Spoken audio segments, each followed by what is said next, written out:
Baik, Bapak Ibu, para asatidzah yang kami hormati, pada malam hari ini kita akan membahas tentang kaidah fikih. Sebenarnya saya ingin membahas satu saja, ya, yaitu al-aslu baqa'u makan ala makana. Tetapi kaidah ini erat banget dengan yang tadi Bunda Kinana bilang, yaitu ada hubungannya dengan al-yaqin la yazulu bisyak. Ya, jadi kalau dimaknai al-aslu pada dasarnya hukum berlaku ya sebagaimana yang sudah diberlakukan sebelumnya, dan yakin itu tidak dapat hilang dengan keraguan. Nah, singkatnya kira-kira para Bapak Ibu sekalian, kalau kita ya sudah menetapkan hukum pada masa yang lalu, ya pada masa lalunya relatif dan tentatif, ya bisa sebentar bisa lama. Nah, kemudian hukum tersebut mungkin diragukan dan dilupakan, ya maka pemberlakuan hukum yang lama yang sudah berlaku itu terus berlangsung pada saat ya hukum yang sekarang ini sedang berjalan. Nah, itu kira-kira di dalam kaidah fikihnya seperti itu.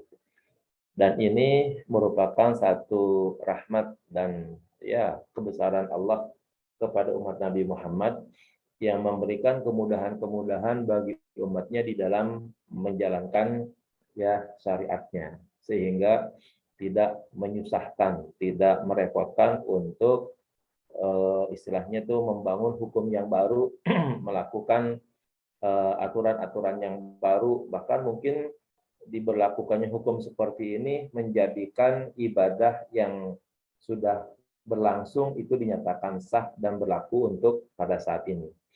Nanti kita bahas lebih jelasnya bagaimana pola-pola dan contoh-contoh serta terapannya, begitu.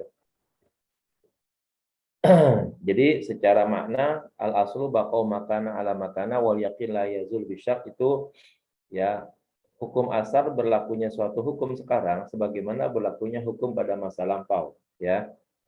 Nah, masa lampau itu relatif dan tentatif, ya sebentar bisa, lama juga ya bisa. Jadi masa yang lampau itu ada satu hukum, ya. Lalu kemudian ketika kita melakukan sesuatu, maka hukum tersebut ya masih berlangsung hingga saat ini. Sehingga akhirnya apa yang terjadi pada diri kita itu ya jauh lebih mudah, jauh lebih gampang, ya bahkan ibadah-ibadah yang telah lampau itu masih bisa diberlakukan hukumnya serta dinyatakan sah pemberlakuannya sehingga tidak menjadi batalnya satu ibadah pada masa lampau pada saat sekarang ini, gitu ya. Makna dari kaidah ini adalah sesuatu yang sudah diketahui hukumnya pada masa lalu, maka hukum ini tetap berlaku dan tidak berubah sampai ada dalil yang merubahnya. Ya, nah, memang kalau kita masih membaca teori ini, ya itu masih membingungkan kita, ya bagi mereka yang belum terjun secara mendalam ke dalam dunia kaidah fikih itu memang masih membingungkan, tetapi yakin kalau nanti sudah langsung menerapkannya itu akan mudah untuk memahaminya, begitu ya. Mudah-mudahan demikian.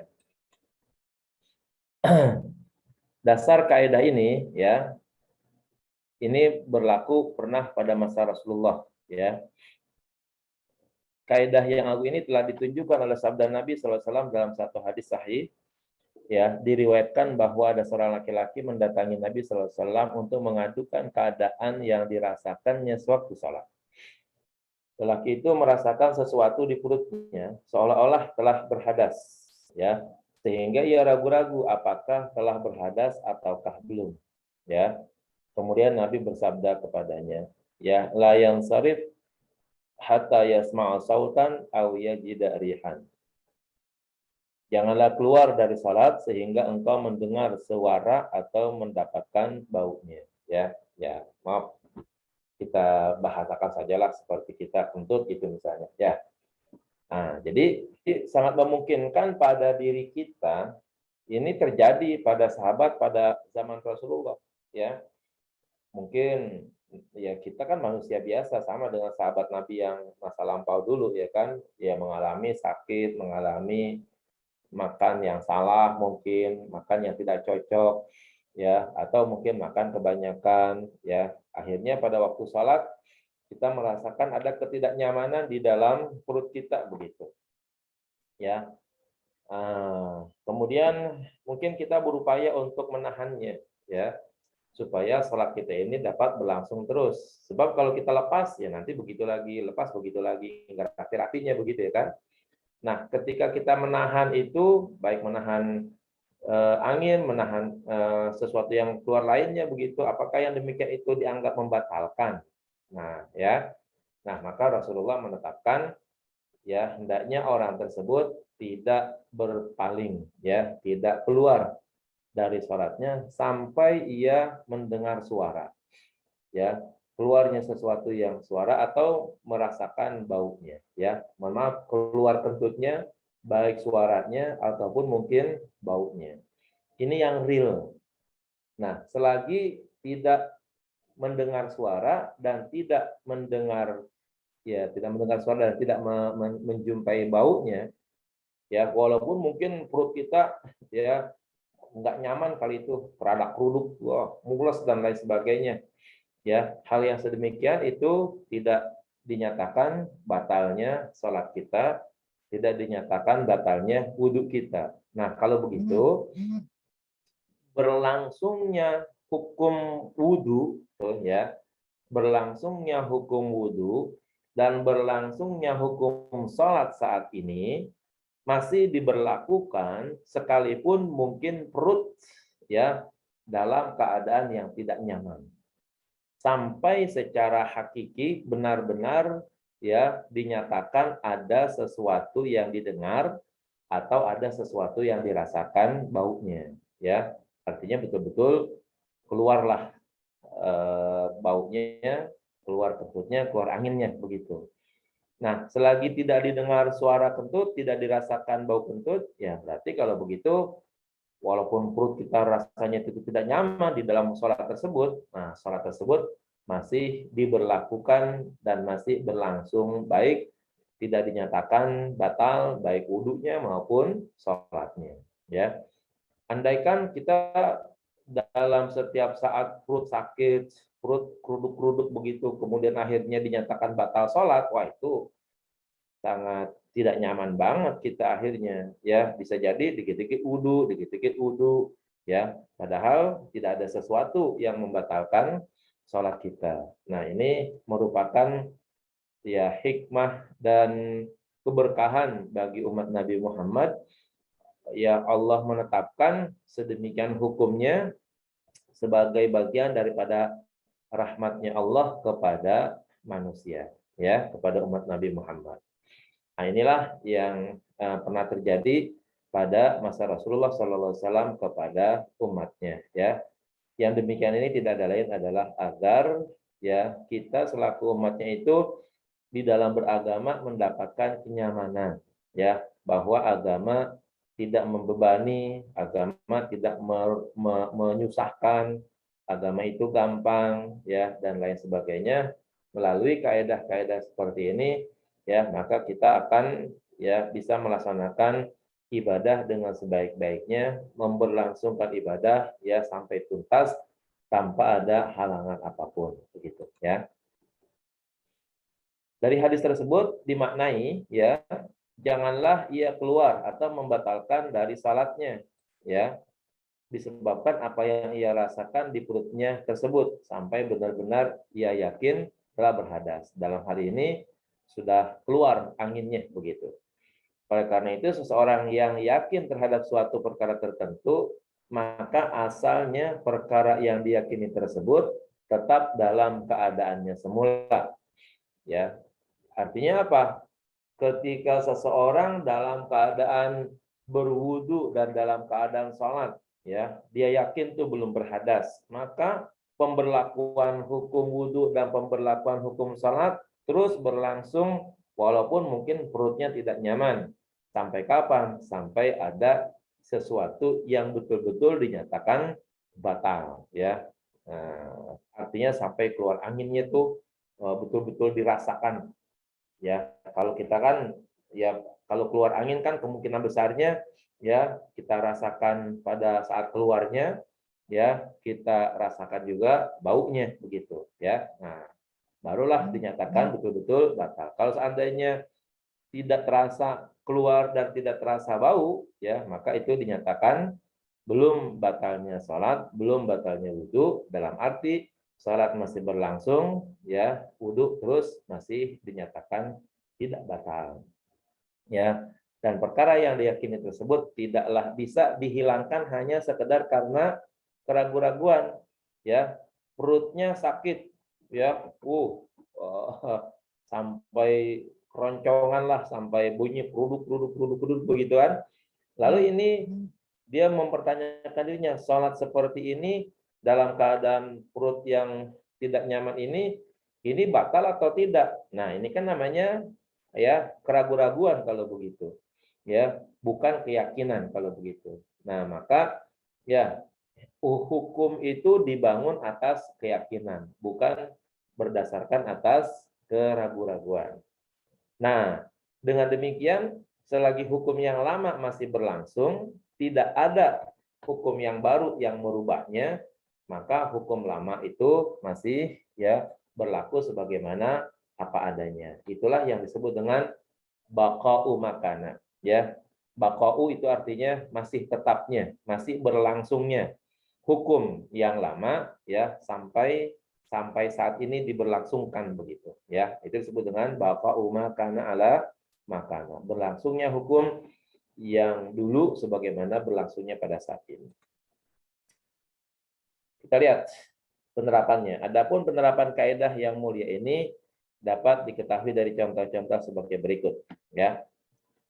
Seseorang yang yakin bahwa dirinya dalam keadaan suci, ya, yakin telah berwudu, ya, kemudian muncul dalam benaknya keraguan apakah ia telah berhadas ataukah belum, ya, maka asalnya ia masih dalam keadaan suci sampai ia yakin bahwa ia memang telah berhadas. Nah, saya ingin contoh begini, sesuai dengan contoh ini para Bapak Ibu sekalian.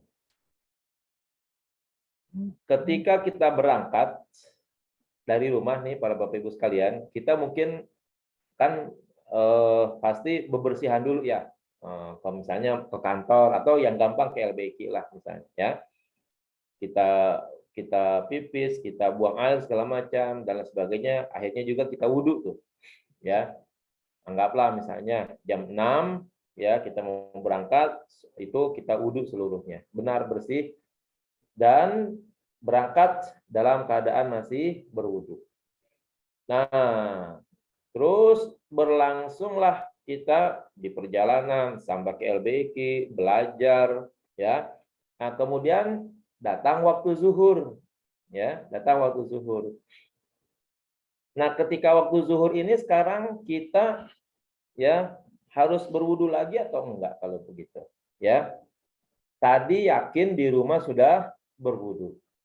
Nah, kemudian selama perjalanan, selama kita belajar, selama kita melaksanakan tugas mungkin di kantor, kita merasakan tidak ada sesuatu yang menurut hukum itu membatalkan.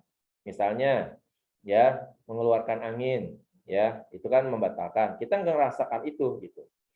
Kita bisa bertahan tuh misalnya nggak pipis, ya, dari pagi sampai waktu zuhur sampai itu kita nggak pipis gitu misalnya. Terus juga misalnya kalau kita bermazhab Syafi'i, kita juga mungkin tidak bersentuhan, ya, bersalaman dengan lawan jenis yang bukan mahram, ya.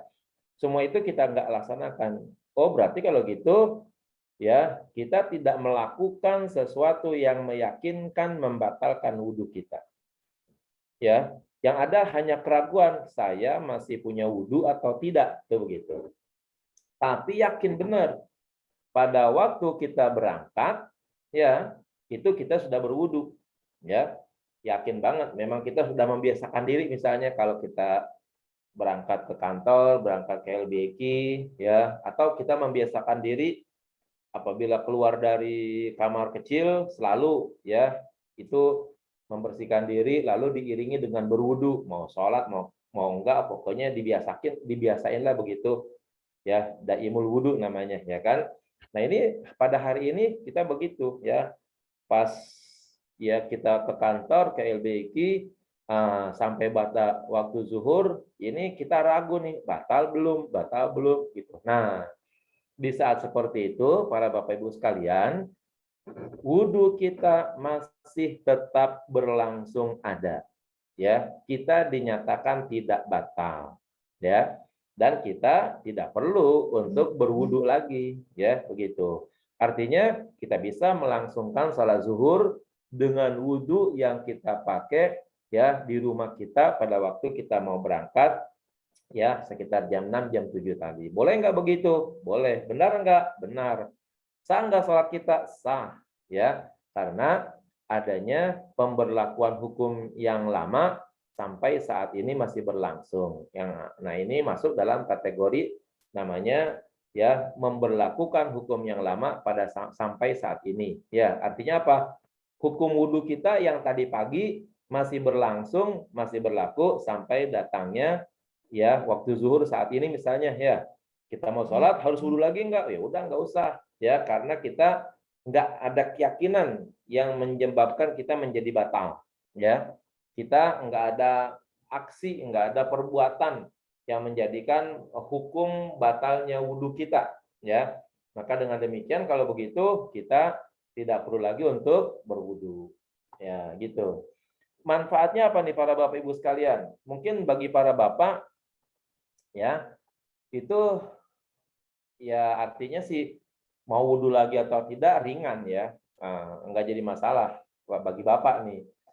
Tapi bagi kaum ibu memberlakukan hukum seperti ini itu banyak manfaatnya ya, karena kita ketahui kaum Hawa itu hampir seluruhnya pergi kemanapun dia itu pasti ya ada dandannya dulu ya, mukanya dilukis-lukis gitu ya kan.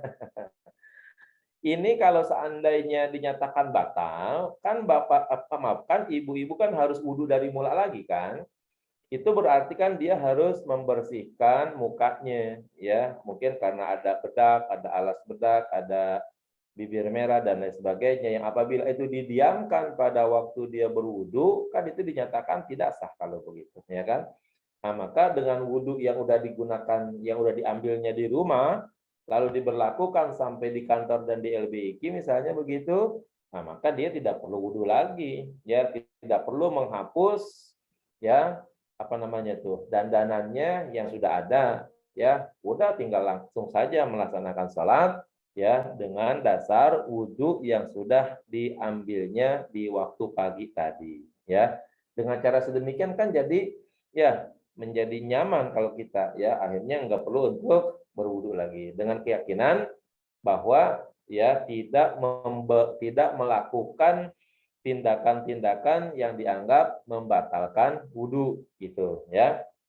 Hanya ada keraguan kali mungkin tadi saya udah kentut belum ya, itu begitu ya. Kalau itu diragukan, oh berarti ya yang yakin lebih unggul daripada yang ragu. Al yakin la yazulu bisyak ya, bahwa tadi pagi saya yakin benar mau jalan ke kantor, mau jalan ke LBG itu sudah wudhu, sampai saat ini zuhur saya hanya ragu tuh ini udah kentut belum, udah batal belum. Nah, kalau gitu keraguan tidak bisa dijadikan standar hukum. Yang jadi standar hukum adalah yakin bahwa tadi pagi sudah berwudu. Adapun ragu-ragu itu tidak bisa dibangun di atasnya sebuah hukum. Maka kalau begitu yang menang, yang berlaku adalah masih berlakunya wudu yang tadi pagi sampai datangnya waktu zuhur. Kalau begitu, udah tinggal laksanakan sholat tanpa harus berwudu kembali. Ya, kalau bagi bapak-bapak mah gampang lah itu. Tapi bagi ibu-ibu hukum kayak ini penting banget nih. Ya, maka dia berwudu dari rumah, kemudian menggunakan alat kosmetiknya, lalu kemudian berangkat kerja, ya sampai datang waktu zuhur belum melakukan hal-hal yang membatalkan, maka pada waktu zuhur dia udah bisa langsung sholat gitu, ya kan nyaman jadinya, nggak harus ya membersihkan kosmetik yang ada di mukanya itu, ya. Nah, inilah rahmat bagi umat Nabi Muhammad itu seperti itu, ya. Nah, demikian pula seseorang yang yakin bahwa ia dalam keadaan berhadas, belum berwudu. Kemudian ia ragu-ragu apakah sudah bersuci ataukah belum, ya, maka asalnya ia tetap dalam keadaan berhadas. Ya, kalau tadi kita berkeyakinan begini, ya, pada waktu berangkat ke kantor emang tidak wudhu, ya, emang tidak wudhu, berangkat ke kantor tuh nggak wudhu gitu, ya. Lalu kemudian ragu-ragu, ini udah wudhu atau belum? Ya itu sih kalau gitu memang yakin belum punya wudhu kalau gitu, ya kan? Maka yang seperti ini berarti harus ya berwudhu pada waktu mau sholat begitu, ya. Kalau yang kedua ini kasusnya ya memberlangsungkan ya ketiadaan wudhu ya sampai ada wudhu berikutnya gitu ya. Kalau yang di atas tadi itu memberlangsungkan wudhu ya berlaku terus ya sampai diyakini ada batalnya begitu ya. Nah, yang paling nyaman itu yang di atas ya. Jadi kalau kita membiasakan diri ya untuk keluar rumah dengan berwudhu ya, tiba-tiba nanti setelah beberapa jam kita ragu-ragu ini udah batal atau belum, nah itu tidak dinyatakan batal ya. Kalau ragu-ragu batal atau belum, batal atau belum, batal atau tidak, berarti masih ada kalau begitu ya. Nah, sampai kapan? Sampai kita dapat membuktikan dan meyakini ada sesuatu ya yang betul-betul dinyatakan batalnya wudhu kita begitu ya. Bapak Ibu sekalian, masalah batal wudhu yang terkait dengan ini, saya mungkin mengajukan hal-hal yang umum nih misalnya. Ya, bagi kita ya keluarnya sesuatu dari dua jalan itu pasti membatalkan. Kemudian ada pendapat bahwa bersentuhan laki dan perempuan itu tidak membatalkan, ya. Mazhab Syafi'i saja tuh yang betul-betul ihtiyat, yang betul hati-hati terhadap perkara ini. Hampir boleh dikatakan tiga mazhab yang lainnya menyatakan bersentuhan laki-laki dan perempuan itu tidak batal. Ya, bersentuhan laki-laki dan perempuan yang bukan mahramnya itu tidak batal, ya. Cuman sebagai bahan pertimbangan bahwa hadis yang digunakan oleh para ahli fikih ya di dalam menyatakan tidak batalnya wudhu ini itu ternyata hadisnya ya hadis Rasulullah bersama Aisyah ya. Misalnya suatu hari katanya Rasulullah berangkat ke masjid ya. Ya, kemudian sambil berangkat ke masjid katanya beliau mencium Aisyah begitu ya. Mau berangkat ke masjid itu beliau mencium Aisyah. Nah, berdasarkan itu para alim ulama terutama ulama-ulama mazhab menyatakan bahwa bersentuhan laki dan perempuan itu hukumnya tidak batal ya. Nah, saya ingin mengajukan pertimbangan saja nih Bapak Ibu sekalian. Rasulullah tidak pernah bersentuhan dengan perempuan manapun yang bukan mahramnya kecuali istri-istrinya saja. Ya. Dalam hal ini kasusnya adalah Aisyah misalnya. Rasulullah mau ke masjid itu mencium Aisyah. Jadi yang dicium adalah istrinya. Yang bersentuhan dengan Rasulullah adalah Aisyah saja, bukan perempuan yang lain.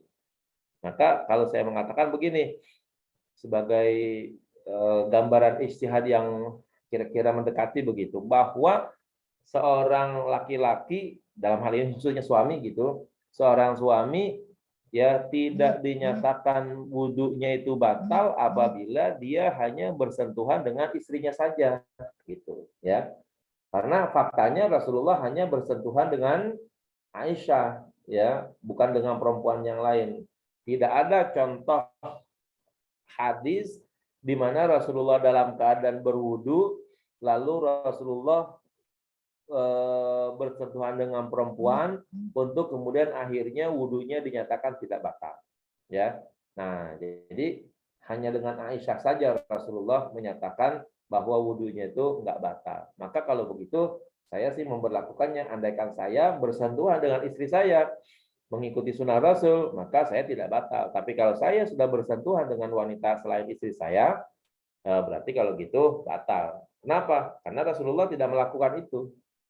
Ya, andaikan Rasulullah melakukan saja, ada satu dua orang yang bersentuhan dengan beliau, bersalaman dan lain sebagainya, ternyata tidak ada, ya, tidak ada hadisnya bukti bahwa Rasulullah bersentuhan dengan perempuan lain lalu dinyatakan wudhunya tidak batal, itu tidak ada. Yang ada hanya bersama Aisyah saja begitu. Nah, ini sebagai bahan pertimbangan. Kalau seandainya kita mengatakan, oh tadi saya sudah bersentuhan tuh dengan laki dan perempuan, wow, menurut mazhab anu nggak batal, menurut mazhab anu nggak batal. Nah, tapi saya bilang tetap batal ya, karena kita bersentuhannya bukan suami dan istri gitu ya. Yang Rasulullah contohkan itu hanya mencium Aisyah saja ya, hanya mencium Aisyah. Aisyah adalah istrinya. Artinya kalau begitu hanya suami istri saja yang dinyatakan tidak batalnya berwudu kalau dia bersentuhan ya. Di luar suami istri Rasulullah tidak pernah mencontohkannya ya. Nah, baik itu sebagai cabang masalah kita kalau begitu. Contoh berikutnya ya, seseorang ragu-ragu terhadap air yang ada dalam suatu wadah ya, apakah air tersebut masih suci atau tidak, maka ia mengembalikan pada hukum asalnya, yaitu hukum asal air adalah suci atau tidak najis sampai muncul keyakinan bahwa air tersebut memang telah berubah menjadi tidak suci lagi karena terkena najis. Ya, Bapak Ibu, kalau kita pergi kemana-mana, ke masjid atau ke mall atau lainnya, yang gampang ke masjid lah, atau mungkin kita di kantor kita. Di kantor kita itu kan WC-nya masih WC basah ya. Ada air gitu, ada keran. Dan sering juga bahwa di WC itu disiapkan ember begitu ya. Ada ember buat apa? Menampung air. Nah, sekarang tampungan air di dalam WC yang kita temukan di ember tersebut itu hukumnya suci atau najis tuh, ya. Suci atau najis kalau begitu. Nah, kita harus meyakini dan menetapkan sucinya air yang ada di ember tersebut. Ya, karena asal daripada air adalah suci gitu, ya. Jadi pas kita masuk ke WC itu ada air tuh di ember. Nah, pas kita mau buang air di situ, boleh nggak kita menggunakan air tersebut? Suci nggak air tersebut? Air tersebut dinyatakan bisa nggak menghilangkan hadas yang ada pada diri kita? Menyatakan iya, gitu ya. Sampai kita lihat ya, ada bukti di dalam ember tersebut, misalnya ada najis yang bisa merubah bau air, warna air, rasa air ya. Nah, itu baru dinyatakan najis. Kalau air masih murni berwarna air, airnya masih murni bau air, ya, ya tidak ada yang merubah warna, tidak ada yang merubah bau, tidak ada yang merubah zat air tersebut, nah, dapat dipastikan air tersebut adalah suci begitu, ya. Adapun mungkin orang melakukan sesuatu pada air tersebut, nah itu kan bukan tanggung jawab kita, ya. Nah, kita hanya memberlakukan hukum sucinya air sebagai hukum asal pada air tersebut. Jadi kita nggak boleh tuh membuang air yang ada di ember dengan menyatakan, wah ini bekas orang nih, ya kan begitu, nggak boleh. Ya sudah, paling tidak kalau seandainya kita mau buang air di WC seperti itu, maka air tersebut jangan dibuang sia-sia. Air tersebut kita gunakan untuk nanti membuang atau mendorong membersihkan najis yang kita keluarkan. Paling tidak itu. Kalau seandainya kita masih ada air lagi di situ, maka air yang ada di ember tersebut yang tersisa ya itu kita pakai buat mendorong najis yang kita keluarkan. Untuk cebok misalnya, untuk istinja kita keluarkan lagi dari keran yang baru lagi begitu supaya kita lebih yakin. Tetapi pada dasarnya air yang ada di ember tersebut itu ya bernilai suci ya, karena tetap dalam keadaan ya berlaku sebagaimana berlaku asalnya air, yaitu adalah air tersebut berlaku suci, ya. Ya, kalau di ember kan jumlahnya sedikit kan, ya. Di ember jumlahnya kan tidak mencapai 2 kulah. Nah, tetapi kita tidak boleh menghukumi najisnya air tersebut. Ya, kita mengatakan begini, ini bekas orang nih, nanti ada najisnya. Nah, nggak boleh. Ya, bekas siapapun itu tidak boleh kita hukumi najisnya air karena masih melihat air tersebut dalam keadaan berwarna air, bau air, ya, dan tidak ada perubahan apapun. Yang lainnya masih utuh air begitu, dan kita lihat juga ya ember tersebut tidak mengandung yang lainnya selain air gitu. Nah, maka kita wajib menggunakan air tersebut sebagai air yang suci, boleh kita gunakan untuk menghilangkan hadas, misalnya untuk istinja gitu ya, seperti itu. Jadi jangan dibuang tuh air tersebut. Membuang air tersebut itu berarti ya melakukan tindakan tabzir ya. Nah, tindakan tabzir ya itu haram ya, berdosa, apalagi kalau seandainya air tinggal itu-itunya kita buang ya, pas kita mau buka lagi air udah nggak ada lagi. Nah, celaka kan kalau gitu ya. Kita mau istinja, ternyata air yang ada kita buang, air yang kita harapkan ada ternyata nggak keluar. Nah, ini akhirnya berbahaya pada diri kita kalau begitu. Maka kalau kita masuk ke WC ada air, gunakan air tersebut selagi kita tidak melihat perubahan nyata pada air tersebut, ya, tidak lagi menjadi air yang murni sebagai air begitu ya. Nah, ini namanya kita memberlakukan hukum air ya dari semenjak asalnya begitu. Berikutnya, hukum asal segala sesuatu adalah suci, ya. Maka kapan saja seorang ragu-ragu tentang kesucian air, baju, tempat, bejana atau selainnya, maka ia menghukuminya dengan hukum asal tersebut, yaitu asalnya suci, ya. Oleh karena itu jika seseorang terkena air dari suatu saluran air atau menginjak suatu benda basah, padahal ia tidak mengetahui apakah benda tersebut suci atau tidak, maka asalnya benda tersebut adalah suci, tidak najis. Ya, ya. Jadi gini, Bapak Ibu misalnya nih, kita di rumah mungkin punya tumpukan cucian kali itu ya. Di rumah habis dari mesin cuci, kemudian kita jemur, habis itu mungkin belum ditriska, belum diapain, kita tumpuk aja dulu jadi satu. Nah, ini sangat memungkinkan kan baju yang satu bergabung dengan baju yang lain, mungkin nggak tuh ada najisnya begitu ya. Nah, ini kita nggak boleh tuh menghukumi najisnya baju kita yang kita yakini sudah kita cuci, sudah kita jemur, lalu kita tumpuk bersama-sama dengan baju yang ada, lalu kita hukumi, wow, baju ini najis. Kalau seandainya satu baju kita hukumi najis, maka najis semua baju yang ada di situ. Ya, nah maka kita tidak boleh menghukumi satu najis, kecuali betul-betul nyata ada kotoran, ada najis. Ya, kalau seandainya kotoran tersebut tidak menyebar ke baju yang lain, nggak boleh kita hukumi baju yang lain sebagai baju yang najis. Kenapa? Memberlakukan hukum baju suci semenjak dari dahulu sampai sekarang ini itu adalah ya tetap berlaku sucinya gitu ya, walaupun ya kita tidak mengetahui ya ada najis atau tidak, pokoknya begitu ya. Yang penting ketika mata kepala kita melihat tidak ada sesuatu yang dianggap mengotori atau menajiskan baju, pakaian, makanan, dan lain sebagainya, udah itu berarti dihukumi sebagai sesuatu yang suci. Mohon maaf, kita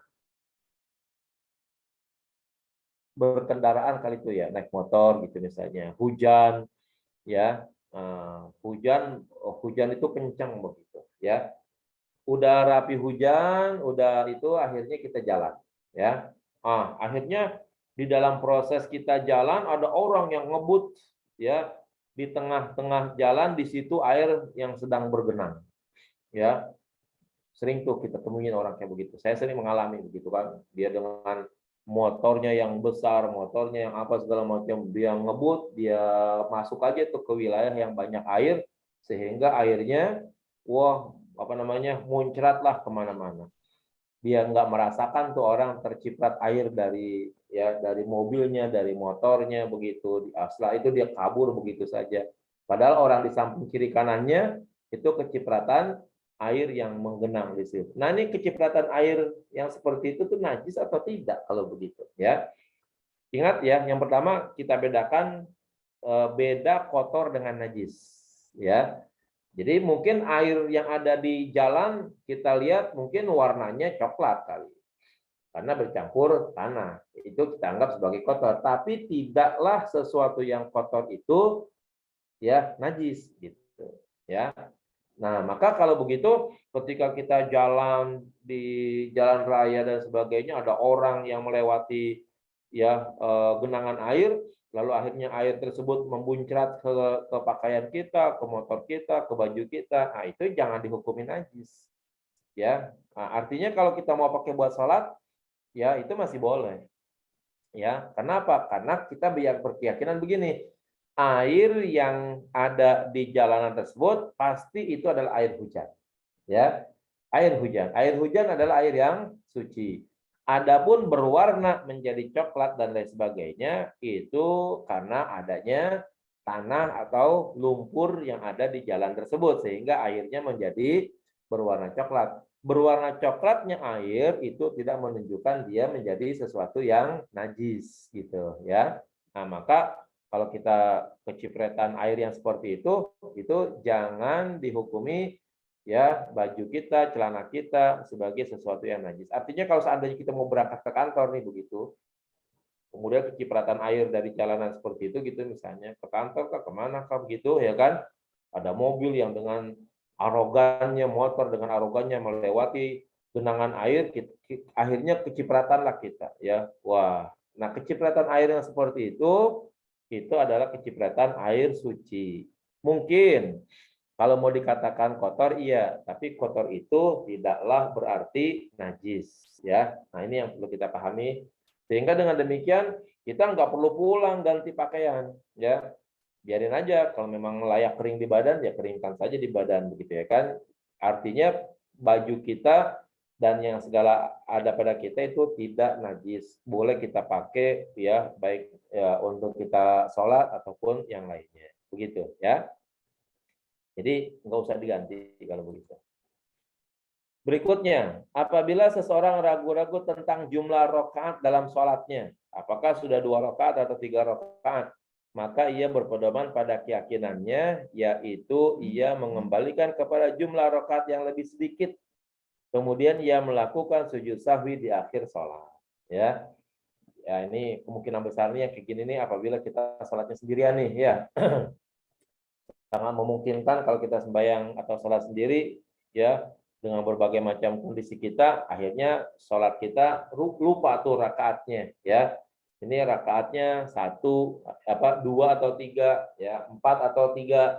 Nah, untuk menetapkan pemberlakuan hukum maka kita mengambil hukum yang paling sedikit di antara yang kita ragu-ragukan ya. Kalau kita meragukan 2 atau 3, maka kita ambil yang sedikit yaitu 2. Kalau kita meragukan 3 atau 4, maka kita ambil yang sedikit yaitu 3. Nah, lalu sholat yang berlangsung terus berlangsung sudah ya, tidak ada pembatalan ya sholat, tidak ada pembatalan sholat. Tapi memberlangsungkan hukum sholat dengan jumlah yang sedikit karena itu yang diyakini tanpa harus membatalkan sholatnya. Sholatnya tetap berlangsung. Yaitu yang disebut dengan baqa'u makana, sholatnya tetap berlangsung. Tapi mengambil keyakinan al-yakin la yazul bisyak itu adalah mengambil sesuatu yang jumlahnya sedikit karena itu yang lebih yakin. Kalau ragu 2 3 kan yang sudah pasti 2 gitu, ya kan? 3-nya sebenarnya yang ragu gitu. Yakin 2-nya itu sudah. Kalau ragu 3 4 berarti yang sudah dikerjakan sebenarnya adalah 3 gitu. 4-nya yang ragu. Nah, itu kita seperti itu ya. Maka kalau kita sholat itu kita ragu, maka kita mengambil yang sedikit lalu kemudian memberlangsungkan sholat tersebut tanpa harus membatalkannya ya. Nah, nanti di belakang kita disunahkan untuk menutupnya dengan sujud sahwi kalau kita terjadi kelupaan seperti itu, ya, keraguan seperti itu. Nah, ini para Bapak Ibu sekalian berlangsung pada sholat sendirian atau sholat jadi imam. Hati-hati nih Bapak Ibu, ya. Kalau kita sholat sendiri, kayaknya sih nyaman-nyaman aja nih, nggak berlangsung pada orang lain begitu. Kalau Bapak Ibu jadi imam, ya, lalu ragu 2, 3, maka ambil 2. Terus 3, 4, maka ambil 3, ya. Begitu juga pada sholat sendiri. Artinya kalau pada sholat sendiri itu nggak berlaku pada orang lain lah, hanya berlaku pada diri kita sendiri. Kalau kita jadi imam nih, ya, maka manakala kita ragu 2, 3, ambil 2. 3, 4, ambil 3, ya. Nah, lalu konsekuensinya kan kita jadi imam, ya. Bagaimana konsekuensi kita jadi imam yang mungkin makmum itu sholatnya lebih khusyuk dari kita gitu misalnya. Dia yakin banget sholatnya udah 4, tapi kita ragu 3, 4, kita ngambilnya 3. Nah, ragunya kita tetap berlangsung. Karena itu yang yakin, apakah kita 3 atau 4, kita harus ambil 3. Makmum sudah 4, maka makmum boleh berpendirian kepada 4 rakaat. Tapi imam yang ragu, dia wajib memberlakukan 3. Ya, kalau dia ragu antara 3 dan 4. Nah, kemudian kalau seandainya dia jadi imam, ketika ragu-ragu 3 atau 4, dia harus diri 1 rakaat lagi. Ya, harus diri 1 rakaat lagi untuk menggenapkan keraguannya. Nah, makmum yang sudah menghitung kan udah 4 rakaat, kok imam diri lagi? Nah, makmum boleh bersikap 1, mufarokoh dari imam, lalu kemudian dia sholat sendiri, lalu salam. Ya, atau dia menunggu imam sampai imam selesai menyelesaikan keraguannya tadi. Ini udah sholat 4 rakaat, imam ragu, ya kan imam harus ambil 3 kalau begitu, maka dia harus diri lagi, ya. Makmum sikapnya nunggu, ya udah sambil imam melaksanakan tugasnya diri lagi, makmum tahiyat saja, tahiyat akhir, tasyahud akhir sampai baca selesai, ya. Lalu menunggu sampai imam ikut salam bareng-bareng dengan imam, gitu, ya. Atau ambil sikap yang pertama, yaitu memisahkan diri dengan imam dengan cara ya niat ya memisahkan diri atau niat mufarokoh. Boleh itu begitu. Nah, kemudian bagaimana kalau imam diperingatkan oleh makmum? Ya, imam diperingatkan oleh makmum dengan ungkapan subhanallah begitu. Nah, ini peringatan makmum tidak berlaku. Ya. Peringatan makmum tidak berlaku karena imam harus menggunakan keyakinannya bahwa sholatnya itu ketika dia ragu 4 atau 3, dia harus ngambil yang sedikit. Ya, dia harus ngambil 3. Makmum udah yakin tuh 4, tapi imam kan ragu, ya kan, 4-nya. Maka dia harus ngambil 3-nya. Nah, imam diri lagi untuk yang keyakinan yang keempatnya, makmum di belakang mungkin teriak kali itu mengingatkan kita, subhanallah, subhanallah, subhanallah. Maka tanbih atau peringatan makmum itu tidak berlaku di saat imam ragu-ragu, ya sholatnya 3 atau 4. Dia harus mengambil 3. Dia harus diri lagi 1 rakaat lagi untuk menutupi keraguannya tadi itu begitu. Nah, makmum tidak boleh itu berkepanjangan mengingatkan imam. Kalau imam udah begitu, ya udah diam dah setelah itu, lalu ikuti saja ya apa maunya imam, ya gitu. Karena memang ini yang berlaku pada sang imam. Karena imam ragu 3 atau 4, dia harus memilih yang sedikit, ya. Nah, kemudian dia berdiri lagi 1 rakaat lagi. Lalu kalau imam diperingatkan oleh makmum, maka peringatan makmum tidak berlaku, ya. Nah, imam harus konsekuensi dengan keputusannya, kira-kira seperti itu, ya. Nah, jadi kalau Bapak Ibu jadi imam ya begitu tuh. Ya. Ini 3 4 3 4. Oh, 4 ya. 3 kalau gitu. Lalu makmum di belakang ngingetin Bapak Ibu, subhanallah, subhanallah. Jangan diingat, jangan diheroin tuh, udah cuekin aja udah. Terus ya kita menjalankan keyakinan kita bahwa salat kita baru 3 rakaat, wajib kita tutup dengan 4 rakaat. Walaupun itu sholat sudah 4 rakaat. Tapi karena kita ragu, 3 atau 4, 3, 4, kita harus ngambil yang sedikit. Peringatan makmum tidak berlaku pada diri kita. Ya. Nah, itu perlakuannya jadi harus begitu tuh. Ya. Contoh berikutnya, seseorang yang sedang melaksanakan tawaf di Baitullah. Ya. Jika ia menemui keraguan tentang jumlah putaran yang telah ia lakukan, maka ia menentukan sesuai yang ia yakini, yaitu ia kembali kepada jumlah yang paling sedikit. Ya, demikian pula seseorang yang ragu-ragu ketika melaksanakan sa'i. Ya, tawaf kan 7 putaran. Ya, ragu dia karena nggak ada alat hitungnya begitu. Ini 5 atau 6. Ya, 7 atau 6, ya. Nah, kalau gitu ambil yang sedikit. Ya. Adapun orang lain mengingatin kita, kita udah 7. Enggak berlaku tuh. Ya, kita harus nambahin 1 putaran lagi. Ya, giliran sa'i begitu juga. Sa'i kan wajib 7 juga tuh, ya kan? Kita lupa, ini 7 atau 6, 7 atau 6, 5 atau 6. Ah, kita ambil yang sedikitnya.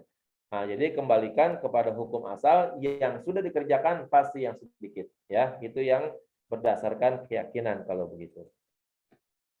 Berikutnya, seseorang yang ragu-ragu tentang jumlah basuhan ketika berwudu, ya, mandi wajib atau selainnya, maka ia berpedoman kepada keyakinan sebelumnya, yaitu kembali pada jumlah basuhan terkecil. Membasuh muka, ini 2 atau 3. Yakinin, ya, pemberlakuan hukum yang sebelumnya yaitu 2, ya. Basuh kaki, basuh tangan itu 2 atau 3, 2 atau 3, yakini kembali kepada yang terkecil yaitu 2, ya. Lalu terus memberlakukan hukum yang berikutnya, ya. Artinya yang 2 udah berlaku, tinggal yang diragukan, ya, yaitu tambahin 1 lagi kalau begitu, ya. Seorang suami yang ragu-ragu apakah telah mentalak istrinya ataukah belum? Ya, contoh berikutnya, maka asalnya ia belum mentalak istrinya. Ya, dikarenakan hubungan suami istri sejak semula telah terjalin dengan keyakinan.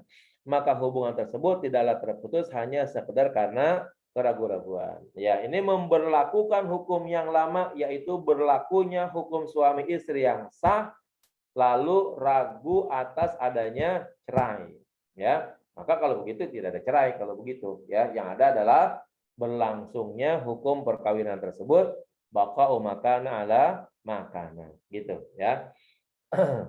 Ya, mestinya sih kasus besar seperti ini tidak boleh dijadikan bahan permainan nih, ya.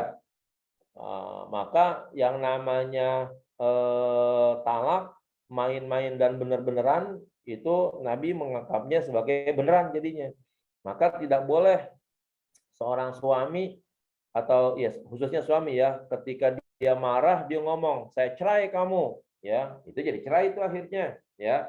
Karena yang namanya talak, yang namanya nikah main-main atau sungguh-sungguh itu menjadi benar-beneran jadinya. Nggak boleh nikah dan talak dipermainkan. Maka Islam memiliki kekuatan hukum yang pasti apabila orang sudah menikah, ya, ragu, ya, akan mencerai, maka dia tetap dinyatakan berada dalam posisi, ya, dalam posisi pemberlakuan nikahnya begitu, ya. Berikutnya, seorang suami yang ragu-ragu tentang jumlah talak yang telah diucapkan kepada istrinya, maka ia mengambil jumlah yang paling sedikit. Ya, sama tadi. Yang namanya suami punya hak talak 3. Ya. Ini sudah talak 2 atau talak 1. Ini sudah talak 2 atau talak 3. Nah, maka ia harus mengambil yang sedikit, ya, baru talak 1 atau baru talak 2, ya, jika dia meragukan hal yang sedemikian tadi, gitu. Contoh berikutnya, apabila seseorang mempunyai tanggungan untuk mengqadha salat yang ditinggalkannya karena udzur, ya, karena udzur, ya, bukan karena sengaja nih. Kemudian ia ragu-ragu tentang berapa jumlah salat yang ditinggalkannya. Maka ia melaksanakan salat sehingga muncul keyakinan bahwa tanggungannya telah ditunaikan, ya.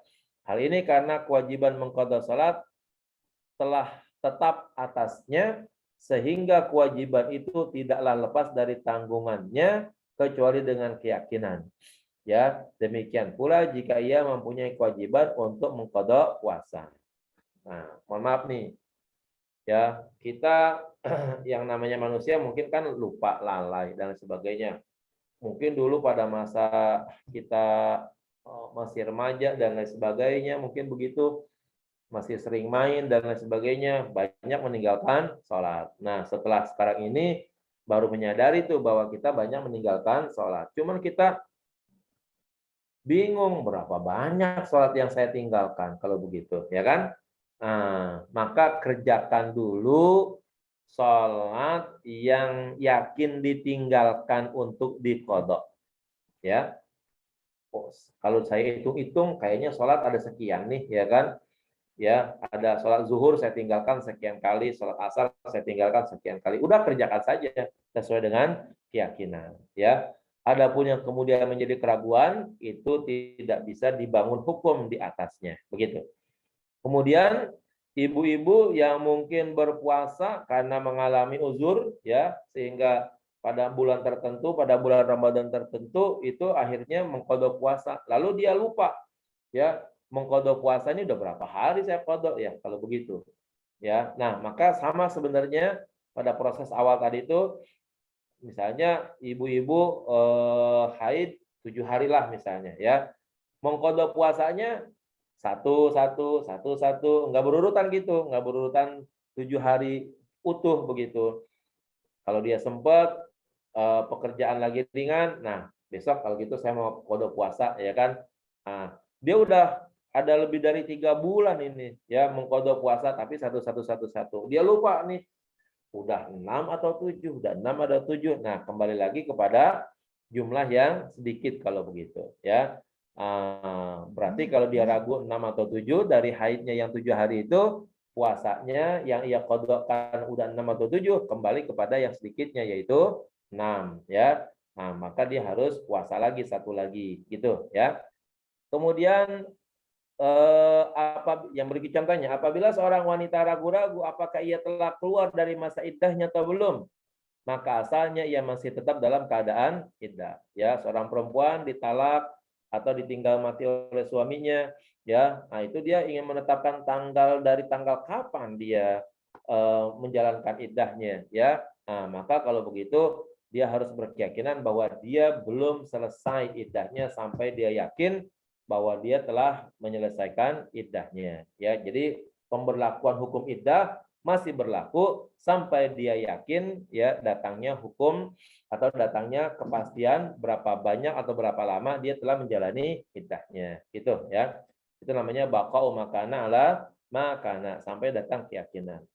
Jika timbul keraguan tentang jumlah susuan ya yang mengkonsekuensikan hubungan mahram antara anak susuan dengan ibu susuannya, maka apakah sudah 5 kali susuan ataukah belum, maka yang dijadikan patokan adalah jumlah yang terkecil sampai munculnya keyakinan bahwa jumlah susuan sudah mencapai 5 kali. Jadi gini para Bapak Ibu sekalian, kalau kita ingin menentukan apakah saudara susu itu berlangsung atau tidak, itu dihitung dari paling sedikitnya 5 kali menyusui si bayi yang masih menyusui tersebut, di mana 1 kali menyusui itu kenyang, ya. Jadi ada bayi misalnya, entah saudara kita, teman kita, ya, ibunya itu nggak bisa menyusui, sakit ataupun uzur yang lainnya. Akhirnya kita tuh yang menyusui atau istri kita yang menyusuinya. Nah, kalau menyusuinya udah sampai 5 kali, ya 1 kali susuan kenyang, 1 susuan kenyang begitu. Nah, itu namanya sudah menjadi saudara susu, ibunya menjadi ibu susu, anaknya menjadi ibu susu. Nah, sekarang dia ragu nih, ini anak udah berapa kali nyusu nih, ya kan? Nah, maka kalau begitu pastikan ya sampai betul-betul ingat bahwa dia itu sudah 5 kali menyusu. Kalau masih ragu, berarti itu dianggap belum menjadi saudara susu, ya, karena masih dalam keadaan ragu, karena berlakunya hukum itu dapat dipastikan ya sesuai dengan keyakinan yang sudah ditentukan. Jika seseorang melempar binatang buruan, memburu nih, ya, dengan menyebut nama Allah terlebih dahulu, kemudian setelah beberapa waktu ia menemukan binatang itu mati karena senjatanya. Namun ia ragu-ragu apakah binatang itu mati karena lemparan senjatanya atau karena sebab yang lain. Maka asalnya binatang tersebut halal untuk dikonsumsi. Ya, saya misalnya datang nih ke hutan berburu, ya datang ke hutan berburu, kemudian saya lepas panah, saya lepas tembakan, ya dengan menyebut nama Allah. Bismillahirrahmanirrahim. Bismillahirrahmanirrahim. Jeder. Saya nggak tahu tuh habis nembak nggak memperhatikan lagi kena nggak tuh ya. Akhirnya jalan ya kan entah kemana, tiba-tiba menemukan kijang, ada binatang yang tertembak di perutnya mati. Nah ini berarti kalau begitu kijang tersebut hasil tembakan saya. Kalau begitu halal ya, karena tadi saya menembaknya dengan menyebut nama Allah begitu ya. Karena yakin tidak ada orang lain di situ kecuali saya misalnya, nah dapat dipastikan itu adalah hasil tembakan atau buruan saya. Kemudian siapa saja yang makan sahur pada akhir malam dan ragu-ragu telah muncul fajar, maka sah puasanya. Ya, karena sesungguhnya asalnya adalah masih tetapnya malam. Kita bangun misalnya gerabak-gerubuk, wah kesiangan, ini masih malam atau udah siang nih, makan aja buru-buru deh, ya kan? Nah, dengan keyakinan ini masih malam. Kalau begitu sah tuh puasanya di waktu sahur tersebut. Kemudian siapa saja yang berbuka puasa pada akhir siang dengan tanpa ijtihad dan ia ragu-ragu pada terbenamnya matahari, maka batal puasanya karena sesungguhnya asalnya adalah masih dalam keadaan siang. Berlakunya siang masih berlangsung tuh kalau begitu. Misalnya begini, ada orang tidur di siang hari, tiba-tiba pas bangun gulem ya, mendung, gelap. Tiba-tiba saja dia yakin, oh ini udah maghrib nih kalau begini, ya kan? Nah, pas dia berbuka ternyata ya itu masih dalam keadaan mendung saja, gelap. Nah, maka kalau dia udah makan, maka puasanya dinyatakan batal karena dia berbuka ya belum yakin dengan datangnya waktu maghrib ya begitu.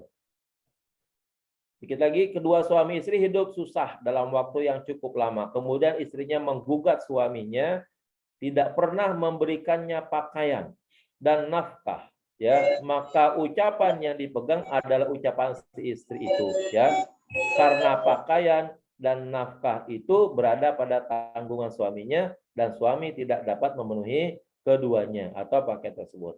Kenapa yang dibenarkan adalah istri? Karena istri yang merasakannya gitu ya.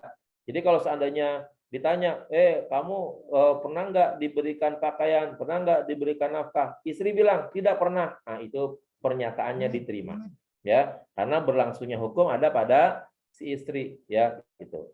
Jadi istri yang merasakannya. Sebaliknya ya, suami istri berselisih atau berseteru tentang masalah tamkin. Tamkin itu kesediaan istri untuk melayani sang suami. Maka ucapan yang dipegang adalah ucapan suami, ya, karena asalnya itu tidak adanya tamkin, ya.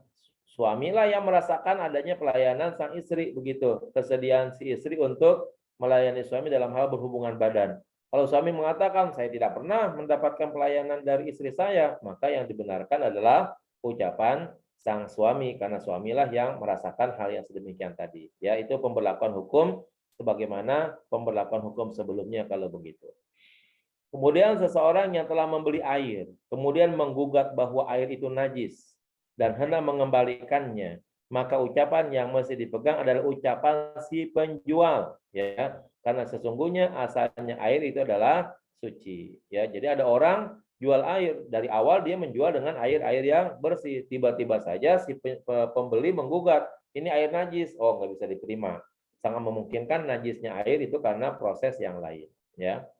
Kemudian seseorang yang meragukan air suci yang berubah, apakah perubahan itu sedikit atau banyak, maka air itu masih dinyatakan tetap suci. Ya, seperti di atas tadi, apabila kita masuk ke WC dan sebagainya, ada ember di situ, maka kita lihat ada air yang masih ada di situ, maka harus dihukumi bahwa air tersebut adalah sebagai air yang suci, yaitu pemberlakuan keberadaan air tetap dalam keadaan kesuciannya, ya, tanpa ada data-data bukti yang membuktikan bahwa air tersebut sudah berubah menjadi najis.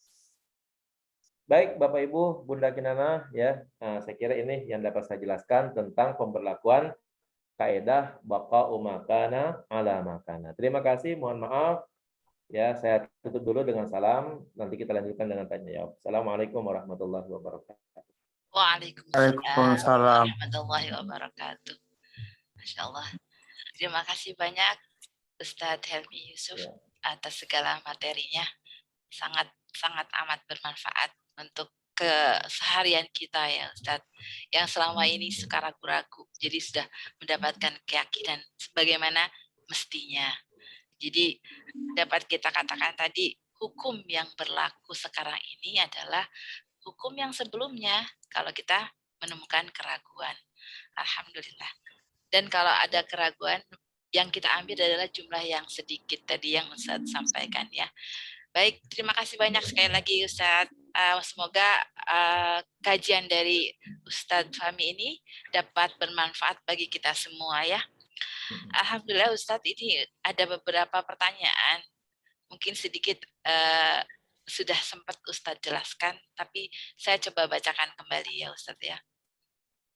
Di sini yang pertama dari Ibu Nasriyah mengenai buang air tadi, buang angin tadi Ustadz. Kadang-kadang kalau terasa buang angin, tapi nggak ada suara dan nggak ada bahunya, batalkah Ustadz?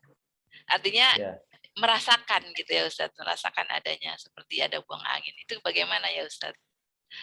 Silakan Ustadz. Ya, jadi tadi kan hadis Nabi katakan merasakan, ya, merasakan sesuatu atau mencium bau.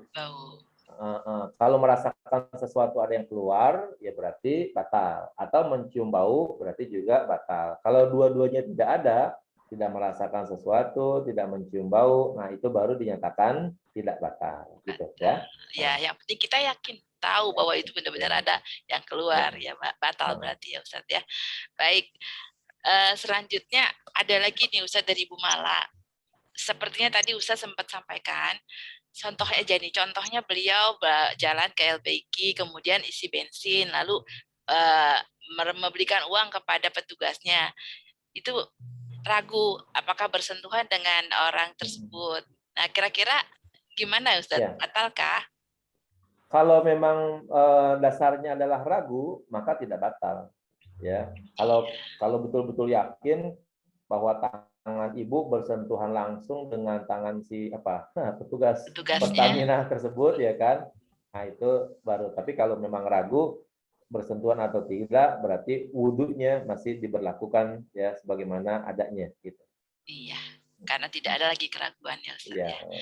Baik, selanjutnya dari Ibu Ika.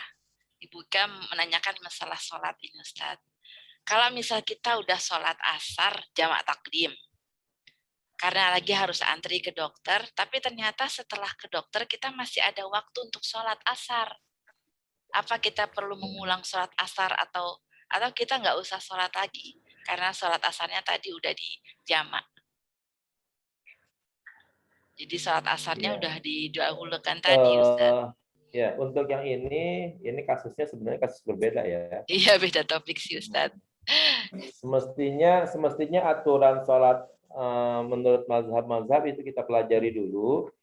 Kita tidak boleh melaksanakan qashar dan jamak sholat ya dalam waktu atau dalam posisi bepergian yang tidak dianggap mengandung masyaqqat gitu, mengandung masyaqqat. Ya. Jadi kalau hanya sekedar antrian dokter saja itu belum dianggap sebagai sesuatu yang memperbolehkan kita untuk melaksanakan sholat di jamak, baik jamak takdim maupun jamak takhir gitu ya. Karena persyaratan pelaksanaan sholat itu ada pada sakit yang sangat parah misalnya ya. Yang kedua pergi yang sangat jauh ya. Nah itu rata-rata seperti itu. Sehingga kalau seandainya baru antrean dokter itu tidak dinyatakan sebagai sesuatu yang menjadi masyaqqat untuk diperbolehkannya melaksanakan sholat qashar atau jamak gitu. Ya apalagi ya dokternya itu masih di Jakarta gitu misalnya kan. Nah, apalagi masih ada perjanjian bahwa jamnya jam sekian gitu misalnya ya kan. Kalau seandainya kita dianggap terlambat, padahal jamnya benar begitu, oh, kita nggak bisa disalahkan, ya kan? Kan sesuai dengan jam, saya datangnya jam sekian, kok dianggap lalai misalnya, itu nggak bisa. Dan sangat dimungkinkan bahwa bepergian ke dokter dan sebagainya itu adalah sesuatu yang tidak dibenarkan untuk melaksanakan sholat jamaah, ya. Jadi bahasa Arab kalau kita ambil arti dasar wajibnya sholat qasar jamaah itu kan Allah berfirman fa idza darabtum fil ardi falaisa 'alaikum junahun an taqsuru minas shalah. Itu ayat tersebut dulunya nih, itu adalah Nabi menggunakannya ketika bepergian jauh untuk berperang. Ya, bepergian jauh untuk dan itu pasti tidaklah sehari dua hari itu, ya. Sampai kapan? Sampai musuh kalah pada waktu itu. Atau umat Islamnya yang kalah, ya, baru pulang lagi. Nah, itu seperti itu. Nah, kalau begitu berarti bepergian Nabi untuk melaksanakan qasar dan jamaah pada waktu perang dengan alasan takut kayak apa kayak pokoknya pasti itu jumlah harinya ya lebih dari 1 hari perjalanannya. Nah, kalau begitu kan perjalanan jauh, ya, perjalanan jauh. Maka kalau begitu kata dorobtum fil ardi itu bukanlah zahabtum. Kenapa Nabi atau ayat tidak menggunakan faida zahabtum fil ardi itu? Karena kata zahaba itu adalah pergi untuk yang bisa pulang kembali biasanya. Ya. Jadi kalau zahaba itu bahasanya ada tuh zahaban wa iyaban, pulang pergi namanya. Maka bukan kata saparo wa iyaban, kata doroba wa iyaban, kata zahaba itu yang iyaban. Nah, kalau zahaba yang artinya itu kita masih pulang hari itu juga, ya masih dalam rute 24 jam, nah itu belum dinyatakan bepergian yang dianggap jauh gitu, ya. Nah, oh sekarang kan menggunakan alat yang sangat cepat, nah itu bukan patokannya, ya, bukan patokannya. Yang patokannya itu jam atau jaraknya kalau begitu, ya. Nah, kalau seandainya memang jam dan jarak bisa ditempuh dengan jarak yang sangat jauh, lalu nanti ditinjau ada nggak masyakotnya, begitu, ya. Sekarang kalau kita bepergian ke Surabaya, itu kalau kita naik pesawat, jangan pesawat yang mahal-mahal ya, pesawat yang biasa-biasa saja, itu paling-paling 45 menit kali ya. Kalau nggak salah saya pernah ke Surabaya itu cuma 45 menit. Malah lebih lama dari bandara ke rumah saya, ya kan? Dari dari bandara ke rumah saya itu saya pernah dari Surabaya jam 4 sore udah sampai bandara. Dari sana berangkat habis zuhur ya. Jadi kira-kira 45 menit dari Surabaya sampai ke Jakarta. Dari rumah saya asar sampai jam 8 malam belum sampai itu. Nah, Begitu. padahal dari bandara ke rumah saya jaraknya nggak berapa lama, ya nggak berapa jauh, tapi karena macet dan sebagainya. Artinya kalau begitu sekarang bepergian itu menjadi pertimbangan, ya, ada jarak, ada jauh, ada masyarakat. Nah, kalau hanya pergi ke dokter itu belum dinyatakan boleh untuk digabung atau dijama atau dikosor sholatnya. Andaipun dijama itu belum mengandung masyarakat yang sangat luar biasa. Maka kalau begitu tidak ada istilah kata, saya wanti-wanti jangan sampai nanti sholatnya ketinggalan. Nggak boleh. Selagi masih ada di tempat, ya di Jakarta itu saya yakin situasi, kondisi, tempat untuk berwudu, untuk sholat di Jakarta ini sangat memungkinkan. Dan kita tidak penting sholat itu harus di masjid. Ya, ju'ilat liyal ardu masjidan, katanya. Allah menjadikan atau dijadikannya bumi ini bagi saya sebagai masjid. Artinya, di mana saja kita bisa melaksanakan sholat, yang penting tempatnya tidak kotor. Kalau begitu, kalau kita mau kemana-mana nih, yang penting kita ini aja kalau gitu, siapin mukena, siapin sejadah, ya. Habis gitu mau sembahyang di mana saja, enggak jadi masalah. Apakah harus cari musola? Enggak. Ya, kalau kita lagi makan, kita di restoran begitu, makan aja. Lalu waktunya sholat, di samping meja kita, sembahyang saja di situ, sholat saja. Terus kalau kita lagi antrean mau berobat gitu misalnya, nggak harus ke musola, ya. Udah aja cari pojokan yang kira-kira memuat kita untuk sholat saja di situ, ya. Sehingga tidak harus merasa, ini nanti kalau seandainya saya tinggalkan tempat ini, saya ketinggalan sholat. Ya, kenapa ditinggalkan? Ya, kenapa mencari tempat yang jauh? Padahal di tempat yang di mana kita berada kan kita diperkenankan untuk melaksanakan sholat, gitu ya. Jadi untuk sholat itu harus ada persyaratan, jarak, ya, terus waktu dan juga masyaqqat. Ya, begitu Bu Kinana. Iya, baik Ustadz. Jadi dilihat dulu syarat-syaratnya ya Ustadz. Baik. Mm-mm. Ada selanjutnya dari Pak Alan, Ustadz. Pak Alan ini sepertinya mungkin tadi Ustadz sempat jelaskan mengenai ini apa sholat yang rakaatnya kurang, ragu. Ya, pertanyaan Pak Alan, kalau kita ragu tadi jawaban Ustadz bahwa kita memilih yang pendek, yang lebih sedikit maksudnya jumlah Ya. rakaatnya. Terus haruskah untuk sujud sahwi? Itu Ustadz. Ini maksudnya sujud Ya. sahwi kayaknya nih atau tidak? Jadi iya betul. Sujud wahai di sini ya. Sujud sahwi maksudnya. Jadi sujud sahwi itu Pak Alan sebenarnya adalah sunnah, ya. Kalau kita sudah menunaikan keraguan kita dengan memilih yang sedikit, sebenarnya kita sudah menjalani kewajiban sempurna.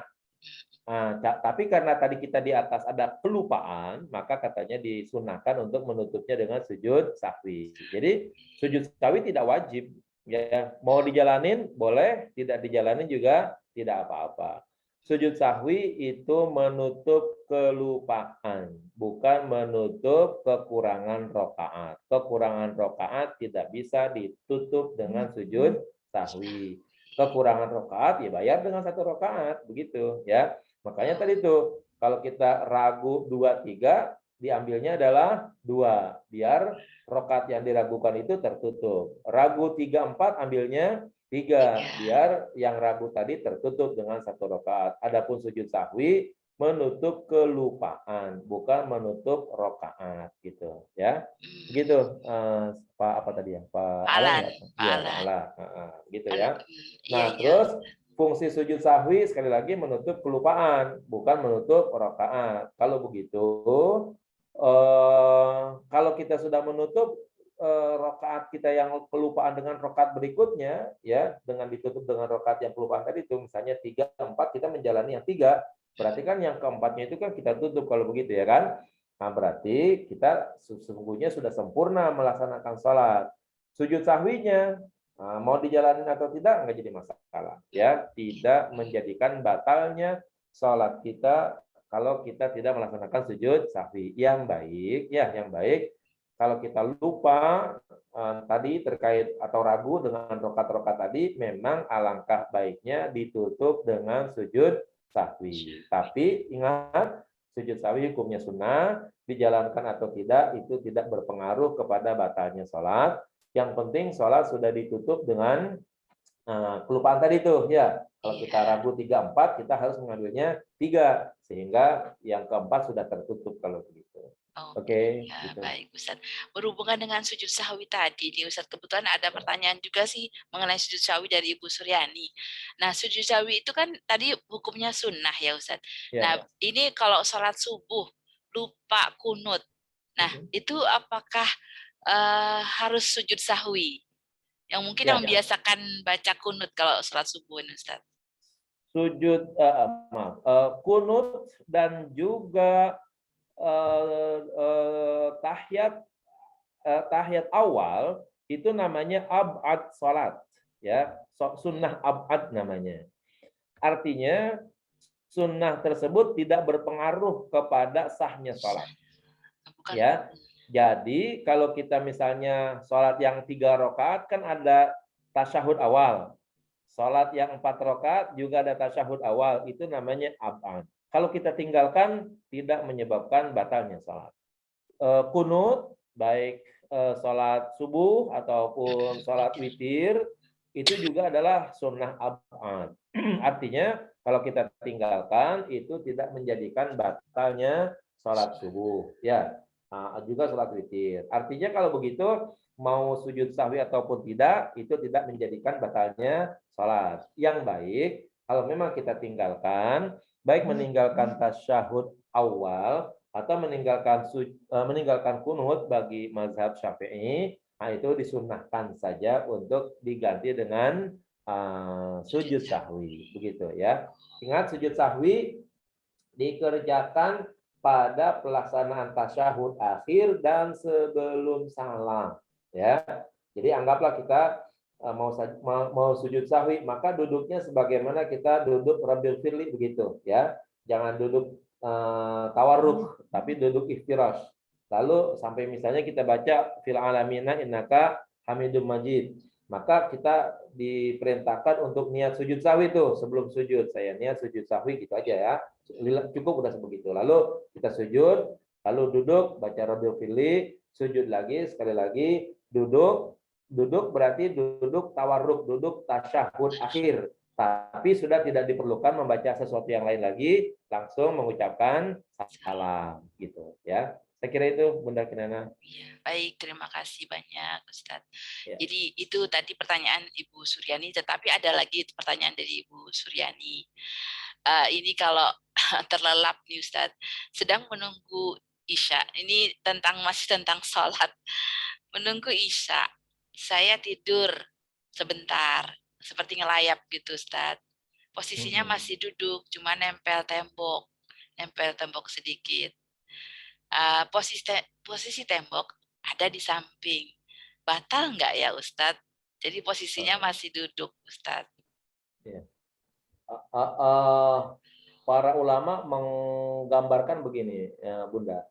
Andaikan tembok itu digeser, kira-kira orang yang tidur itu terbalik enggak? Jatuh enggak ya?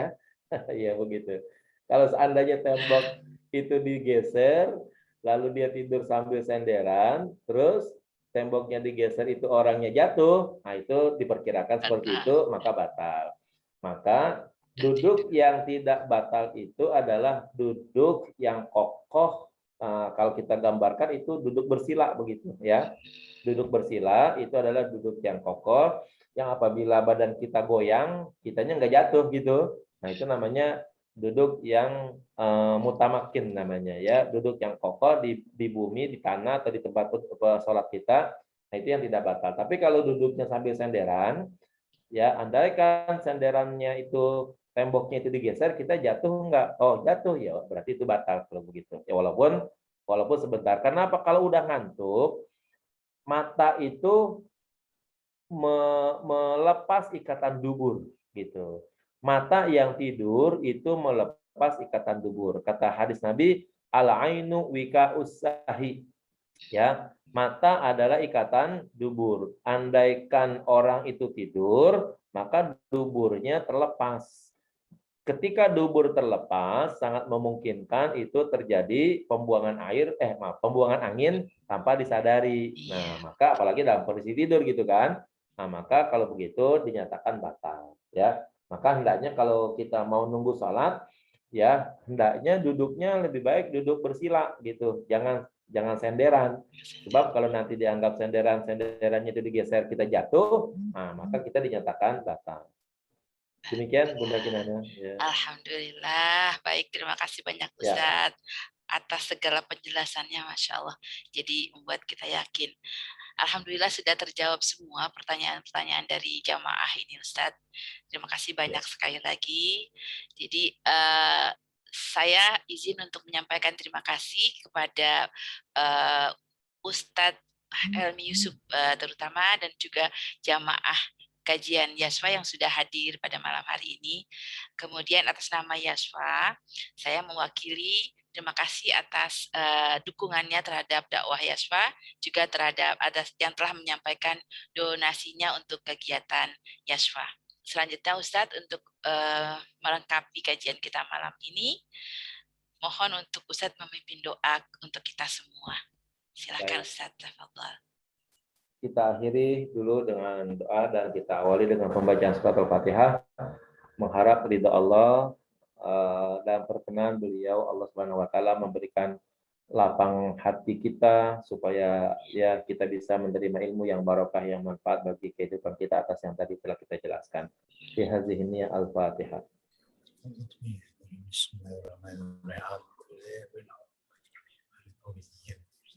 Bismillahirrahmanirrahim. Alhamdulillahirabbil alamin. Allahumma shalli ala sayyidina Muhammad wa ala sayyidina Muhammad.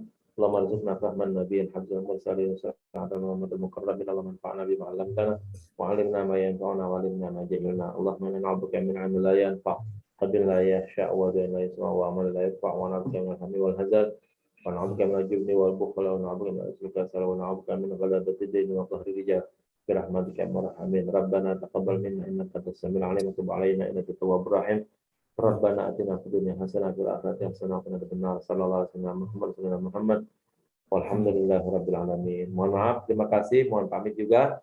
Assalamualaikum warahmatullahi wabarakatuh. Waalaikumsalam Waalaikumsalam. warahmatullahi Terima kasih, wabarakatuh. Syukron, Terima kasih Ya, banyak. Ikhwan, Ustaz. sama-sama. Ya, Salam kita sehat ya. amin Bang amin ya rabbal Ustaz. alamin. Kasih, Mas. Baik, alhamdulillah. Terima kasih banyak Ustaz, sekali lagi kami ucapkan atas semua ilmunya. Semoga apa yang disampaikan dapat bermanfaat bagi kita semua dan dapat kita laksanakan untuk kehidupan kita dan dapat kita sampaikan kepada keluarga kita ataupun kepada masyarakat sekitar.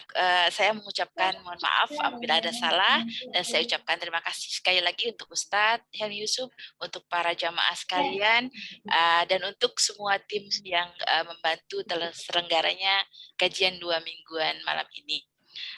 Akhir kata, mari sama-sama kita tutup kajian ini dengan doa kafaratul majlis.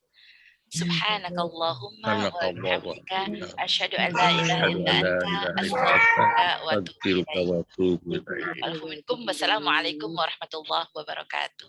Waalaikumsalam warahmatullahi wabarakatuh.